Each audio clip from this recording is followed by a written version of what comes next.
Hola, buenas tardes. Hoy vamos a hablar de la fabricación del arroz como análisis de viabilidad ambiental. Quien les habla, Catherine Michelle Díaz. El primer ítem que vamos a hablar es el perfil del proyecto. Vamos a realizar un diagnóstico ambiental del sistema de la producción del arroz en el Parque Nacional del Arroz Hacienda La Guaira, ubicado en Alvarado, Tolima. Vamos a hacer la descripción del entorno de la cadena productiva del arroz. Vamos a determinar los factores críticos que afectan el medio ambiente por la producción del arroz. El Parque Nacional del Arroz se encuentra ubicado en Alvarado, Tolima, a 1.5 kilómetros del pueblo. Esencialmente es un parque agroturístico. Allí se muestra el proceso del cereal desde su cultivo hasta la producción y la presentación del producto final listo para su comercialización.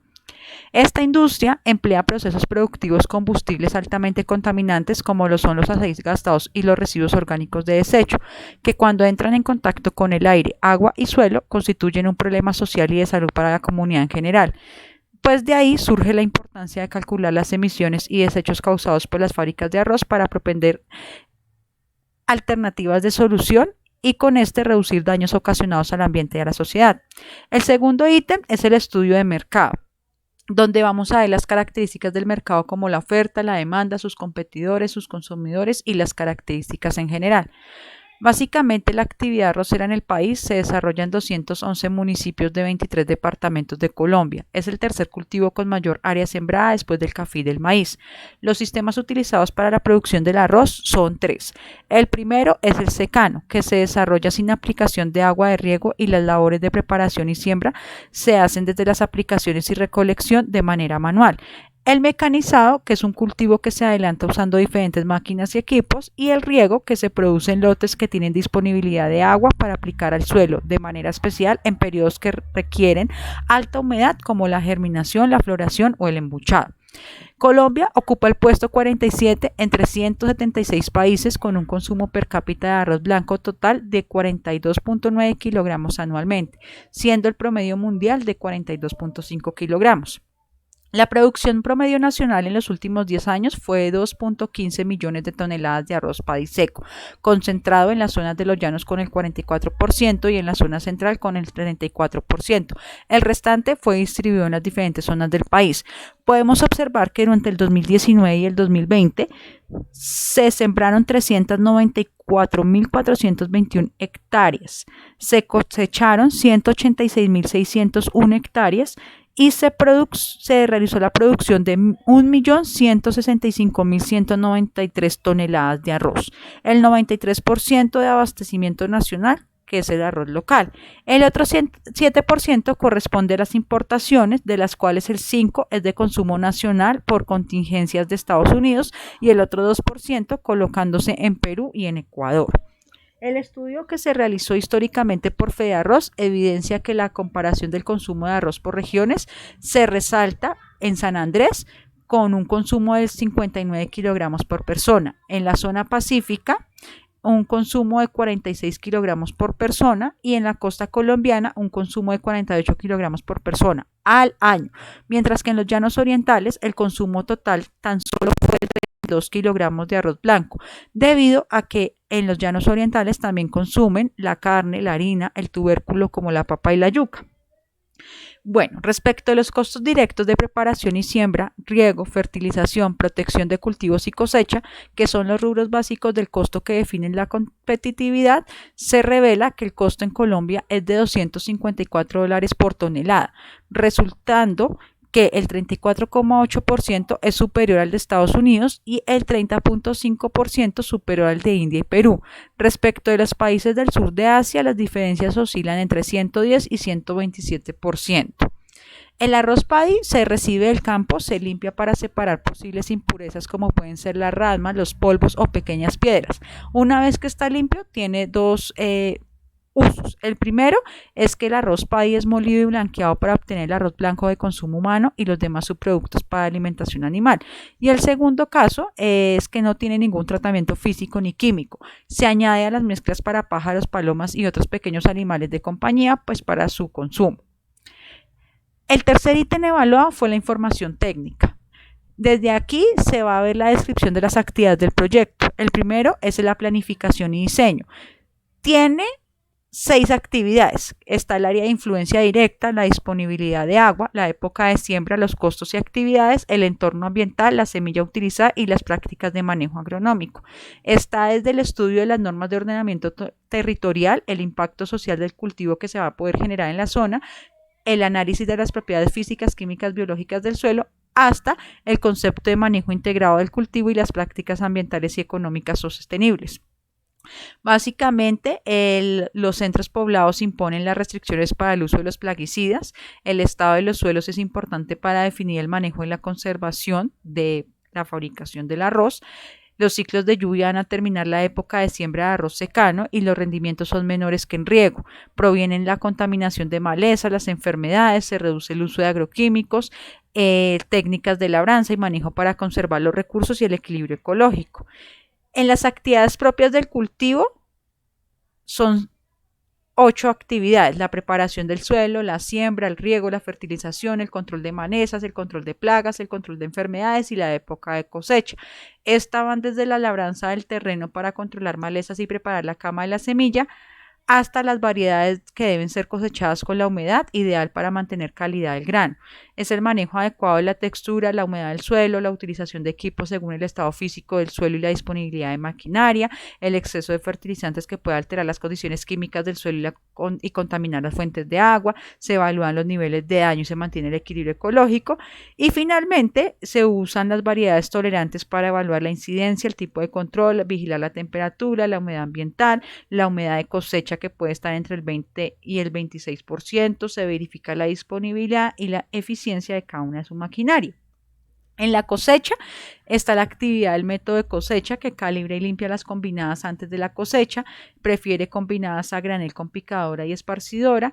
Se observa que la calibración es deficiente y se presentan pérdidas del 10 al 30%. El tramo esparcido ayuda a conservar el suelo y controlar las malezas. Y finalmente la post cosecha, con 3 actividades de secamiento y limpieza, el almacenamiento, la disposición de desechos, que va desde el almacenado de grano, que es limpiado y secado hasta una humedad del 14%, hasta llegar al tamo y los residuos de cosecha, que son incorporados al suelo como abono orgánico o como forraje para los animales. Pasa desde los molinos industriales hasta llegar a la quema del tamo, que esta práctica se ha reducido considerablemente en la fabricación del arroz, recomendando la alta presencia de inóculo de enfermedades. Solamente se hace la utilización de la quema del tamo.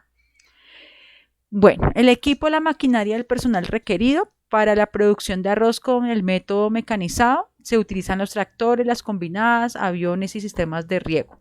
Se realiza una o varias labores de proceso productivo del cultivo, entre otros se prepara el suelo, la siembra, el control de maleza, la plaga, la fertilización y la recolección. Y en el método manual se enfoca en el empleo intensivo de mano de obra. Generalmente la producción se destina para autoconsumo. La estacionalidad en la producción se va a obtener en los periodos de diciembre a enero y de agosto a septiembre, mediante un tipo de cultivo enfocado en el ciclo corto. Aquí vamos a poder ver algunas imágenes pues del Parque Nacional del Arroz, donde está la bodega de empaques usados, la bodega de productos desechados, está la bodega de arroz blanco de bulto, la producción de bultos, está pues los compañeros que realizan las actividades de la fabricación del arroz. Aquí están ya el empacado del arroz. En el tiempo de ejecución, eso se da a través del ciclo de vida del cultivo del arroz, que dura entre los 100 y los 210 días. Es un crecimiento de la planta de arroz que puede ser dividido en 3 fases: la vegetativa, que es la germinación de la semilla a la iniciación de la panícula; la reproductiva, que es la iniciación de la panícula a la floración; y la maduración, que va de la floración a la maduración total. El cuarto ítem evaluado fue la información ambiental, en donde vemos la descripción de área de influencia desde los aspectos del medio abiótico, biótico y paisajístico, como son los bosques e hidrografía, resaltando que el agua es obtenida del río Alvarado vía Caldas Viejo Hato Viejo, por medio de tubería hasta la planta, en concesión otorgada por el gobierno nacional.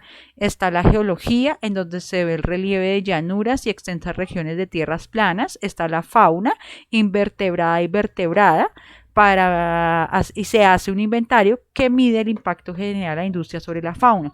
En la flora también se describen los diferentes pisos de vegetación, También se hace un inventario exhaustivo de las especies amenazadas de flora, de acuerdo al decreto 35 del 95. El clima es un clima tropical lluvioso que se caracteriza por altas temperaturas y lluvias la mayor parte del año, con vegetación herbácea matizada con bosques y matorrales a las orillas de los ríos. El suelo del departamento presenta zonas erosionadas debido a prácticas como quemas, la falta de rotación de cultivo y la inadecuada fertilización, y prácticas que deben ser erradicadas. En la demanda de recursos naturales para la ejecución del proyecto se ve que se utiliza el suelo en todas las fases: en la planificación y diseño, en la labranza, en la semilla, el riego y drenaje, en la fertilización, en la maleza, en el control de insectos, fitófagos y enfermedades. En la cosecha y la post cosecha se encuentra el suelo, aire y agua. En alguno de ellos se va a ver afectada la fauna, como la planificación y el diseño, y en el riego y drenaje la salud humana. Bueno, para incluir las posibles fuentes de contaminación y de impacto ambiental, lo hicimos a través de los efectos directos e indirectos de la afectación del suelo por degradación, que está el deterioro del paisaje, el deterioro de la flora y la fauna, el conflicto de uso del suelo, la pérdida de la capacidad productiva del suelo, el deterioro del servicio ambiental, la pérdida de función y propiedad del suelo y los bajos rendimientos en los cultivos como efectos directos. Y en los indirectos está la disminución de diversidad, la pérdida del valor del suelo, la pérdida de capacidad de mitigación del cambio climático, la amenaza de abastecimiento del producto, la situación de vulnerabilidad del riesgo, la pérdida de competitividad y el desmejoramiento de la calidad de vida. Con las causas directas está desde la afectación de los suelos por degradación, que pasa desde las debilidades en la normatividad del recurso del suelo, el deficiente apoyo institucional al municipio, la inexistencia del control del proceso de degradación, el deficiente aplicación de principios de sostenibilidad, la necesidad de una reforma agraria, deficientes programas de urbanización, la falta de información sobre uso y manejo del suelo, los pocos programas de investigación en el sector agrícola, e indirectamente están las faltas de políticas sobre el buen uso del suelo, la falta de sensibilidad institucional, la falta de capacitación sobre buenas prácticas agrícolas, la deforestación por necesidad de alimentos, el manejo inadecuado del suelo, la distribución equitativa de la tierra, la falta de asistencia técnica integral en el sector agrícola y la habilidad en la educación ambiental. Vamos a poder detallar e incluir las posibles fuentes de contaminación y de impacto ambiental desde cada una de las 8 actividades que se realizan para la fabricación del arroz, pasando por el medio abiótico, biótico y socioeconómico. Vamos a poder ver en la pantalla que uno de los mayores impactos está generado por el riego y drenaje, en donde el agua es contaminada, sedimentada y agotamiento de fuentes por desperdicio. En el aire, la emisión de metano; en el suelo, la erosión, desalinización, pérdida de materia orgánica, desequilibrio microbiológico; y en lo social, la contaminación de aguas de suelo humano. Vamos a ver que también está en la cosecha y post cosecha la contaminación por quemas, en la parte agua, aire y suelo, y en lo social las enfermedades respiratorias. Bueno, el último punto a tratar fue la información social, en donde describimos el componente social de área de influencia demográfica, arqueológica, económica y cultural, encontrando que la economía se basa en la agricultura con los cultivos de arroz principalmente, el sorgo, aguacate, cítricos, tomate, tabaco, algodón, entre otros, como la panela. En la gastronomía, pues hay varios sitios que disfrutan de los platos típicos, como son el pollo asado, el vino de palma, los tamales, los bizcochos de Calentano, traídos de la población vecina de Piedras. Y también encontramos que en el turismo está el río Alvarado, otros goces de naturaleza como el Charco La Plata, el Puente La Curva, Patalocito, Peñol Toteado, el Cojero del Agua. Y la demografía se encuentra relacionada con 8.759 habitantes, de acuerdo al DANE del 2022. En los procesos de cambio territorial y de restricción por el uso del suelo, no hay una viabilidad que nos afecte socialmente el nuevo proyecto, ya que se encuentra justificado en el PBOT y en el PORT, la fabricación del arroz para el Alvarado Tolima. Adicional a ello, Alvarado tiene una fuerte conciencia ambiental, la cual se ve reflejada en la política de manejo ambiental del Parque del Arroz. Dedica los grandes recursos del campo y brinda programas de educación, cultura, salud y medio ambiente, generando la calidad de vida a las comunidades sobre las que tiene influencia. Hacen la gestión del agua a través de monitoreo y caracterización de aguas residuales, seguimiento al río Alvarado, aguas arriba y aguas abajo del proceso, monitoreo y control del agua potable en las instalaciones industriales, hacen actividades de control de fugas y monitoreo de sistemas de control. En la gestión de residuos sólidos, hacen un inventario y caracterización de residuos, tiene un registro de generadores ante Cortolima y implementó el plan de gestión integral de residuos, que se encuentra ejecutándose con todos los residuos inventariados. Adicional a ello, las mejoras de las actividades que ejecuta el parque ha permitido reducir un 18% el aporte de material particulado. Y esto quiere decir que el manejo ambiental en la gestión de la fabricación del arroz es una herramienta que ayuda a la agricultura en la planeación y gestión ambiental, constituyéndose además de un instrumento pedagógico para las autoridades ambientales. Vamos a poder también encontrar que en la viabilidad social del proyecto están los aspectos sociales como la participación comunitaria, la generación de empleos, el aspecto de ordenamiento territorial, los aspectos étnicos y los aspectos arqueológicos, atendiendo el ordenamiento territorial, los tipos de vinculación y el tiempo de trabajo de la población beneficiada por el cultivo, reporta descubrimientos arqueológicos a las autoridades locales e inicia procesos de acercamiento y concertación con comunidades indígenas o negras y consulta el ordenamiento territorial en caso de que vayan a haber nuevas áreas para la fabricación del arroz. También vamos a poder ver que con los impactos que anteriormente le comenté del proyecto a la comunidad del área de influencia de Alvarado, Tolima, se hicieron unos planes de mitigación a los recursos naturales y a los elementos del medio que son afectados, como es el suelo, la fauna, la flora y el aire, entre los cuales hay pues reducción de aplicación de agroquímicos según las dosis recomendadas por el fabricante o el técnico, usado adecuado de los productos químicos, dispone de una estructura de malla metálica alrededor de la zona de succión del punto de bombeo para que no ingrese la fauna de la zona, preserva los ecosistemas que sirven de hábitat natural, evita la quema de cualquier material vegetal como método de limpieza dentro y fuera del establecimiento. En la parte del agua, correcta disposición de desechos, diseño adecuado de canales, no arroja ningún tipo de contaminantes a fuentes de agua. Y en lo socioeconómico, sigue rigurosamente las recomendaciones incluidas en las etiquetas de los productos utilizados, manejo de agroquímicos y control de calidad de agua, realiza mantenimiento y control periódico de los canales, control, mantenimiento y calibración de máquinas, implementos agrícolas y de bombeo. Y también encontramos el plan de monitoreo con la finalidad de controlar y evaluar las implementaciones propuestas de las medidas de atenuación y mitigación de los posibles impactos desde los programas de seguimiento y monitoreo en la ejecución e implementación del proyecto para las acciones de consideración de cada etapa y puesta en marcha del proyecto. Está el programa de seguimiento de medidas propuestas de mitigación de los impactos ambientales, donde cuantifica, vigila y controla todas las medidas de atenuación, y está el programa de vigilancia ambiental que comprueba el establecimiento, el buen funcionamiento y cumplimiento de las medidas ambientales, normatividad y en general la revisión y control durante el proceso de producción. Les muestro aquí en este momento la bibliografía que utilicé para realizar la actividad. Les agradezco por su atención, que tengan una feliz noche.